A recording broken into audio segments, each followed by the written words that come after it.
and I hope my colleagues will then let Senator Warner go next so we can get both of them in before the vote. Senator Lankford. I'm gonna stall out as long as I can to keep Senator Warner from getting up then. So if that's the goal. Katherine, thanks for being here again. I appreciate your availability to this committee to be able to talk through the issues on this. We've talked before about free trade agreements, and that this has not been a goal to go get new free trade agreements at this point. It's trying to work with executive agreements and not bringing them back to this committee to be able to work through the process. I think you've heard bipartisan. We want to continue to stay engaged with the administration to be able to work on free trade agreements, and we want to have a bipartisan conversation about the responsibility of Congress to do this. That's an older conversation we have. I was surprised to be able to read that there's discussion at least about a new type of free trade agreement with Japan and with Germany to try to deal with energy and climate issues that's also not coming back here. And I can't figure out how it gains market access and how it's an FTA. So help me understand this conversation about a free trade agreement that's not a free trade agreement, that doesn't really increase market access for American goods that way. It's increasing access for goods coming this way. What is this? So you and I can have a conversation around the free trade agreements issue, which we have done before, as you've I just want to put a bit of clarification on when I talk about free trade agreements, and I should make this clarification more often. I'm talking about our traditional free trade agreement approach.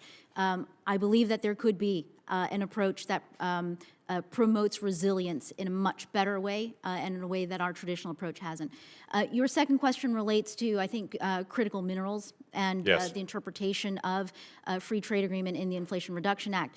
There, what I would have to do is really point to the guidance from the Treasury Department in the implementation of the Inflation Reduction Act. And note that that is an interpretation that the Treasury Department has made in its work that is it's part of I would say, a different context than the one strictly that you and I have been in when we've been talking about the free trade agreements. The one that's always been referenced. I think when everybody writes free trade agreement, there's an assumption of what that means, and suddenly free trade agreement doesn't mean free trade agreement. Even when it's in statute, it doesn't actually mean what everyone has understood. What you say traditionally, I don't know of an exception to that. If there's been an exception to that, I'd be interested to be able to hear on it. But this seems to be a way to work around the Buy American and to be able now define things that are in Japan and Germany as American for the sake of the Inflation Reduction Act requirement of Buy American. Now suddenly Japanese products and critical minerals are now going to be declared American to be able to come through the process. It seems like a very odd way to be able to do this, and this workaround that's being developed in this new definition. So all I'm trying to figure out is if we're going to do critical minerals and we're going to try to gain additional critical minerals here in the United States, Japan has the same issue with critical minerals with China that we do on it. It doesn't help to then just declare China part of the United States and then say we're just going to get it from there and declare it American when it's actually Chinese. Does that make sense? So let me just say, I think that there are a lot of things that we agree on in your presentation, which is that critical minerals are critical. They're critical to our future and our economy.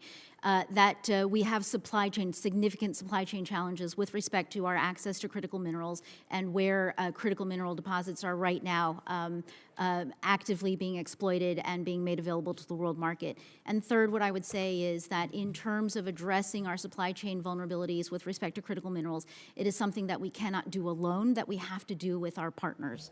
And that is what we are trying to do with respect to the current exercise. Totally agree. We got to be able to expand to friends and relationships and all those things. That's a good thing. I just have a hard time declaring suddenly a new definition of free trade agreement that doesn't have market access and then saying this meets the Buy American standard when it's actually not done in America.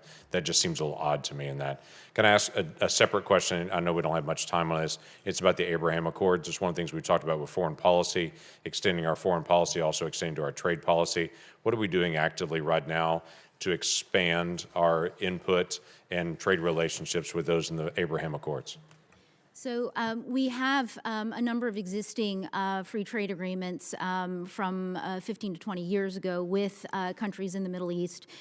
We have in the last months and weeks, I think most recently just a week or two ago, been engaging with those partners through the our TIFA agreements and arrangements, and also through the committee set up in our FTAs.